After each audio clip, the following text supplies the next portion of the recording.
కూటమి ప్రభుత్వం ఇచ్చిన ఆమోదించిన మెగా డిఎస్సి నోటిఫికేషన్ తాలూకా షెడ్యూల్ను తక్షణమే ప్రకటించాలని చెప్పి గత ప్రభుత్వంలోనే అనేక పోరాటాలు చేసి అనేక ఇబ్బందులు పడి 6 ఏళ్లు వెయిట్ చేశాం. తిరిగి డిఎస్సి రాకపోతే ఈ ప్రభుత్వం మేము అధికారంలో వచ్చిన వెంటనే 16,000 పైగా ఉపాధ్యాయ పోస్టులను భర్తీ చేసని చెప్పి హామీ ఇచ్చారు. అదిగో డిఎస్సి ఇదిగో డిఎస్సి అని చెప్పి చివరికి ఈ రోజు నిర్లక్ష్యం చేస్తా ఉన్నారు, నిరుద్యోగుల్ని నయవంచన చేస్తున్నారు.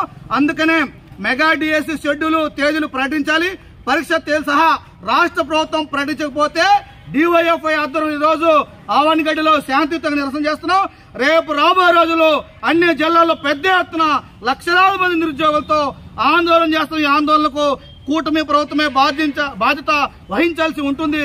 అందుకనే మేము సవనీయంగా ముఖ్యమంత్రి గారిని, విద్యాశాఖ మంత్రి గారిని అడుగుతున్నాం, మెగా డిఎస్సి షెడ్యూల్ ప్రకటించండి, తేదీలు చెప్పండి. లేని పక్షంలో ఈ ఆందోళనకు ఈ ఉద్యమాలకు మీరే బాధ్యత వహించాల్సింది ఉందని చెప్పి సందర్భంగా తెలియజేస్తున్నాం.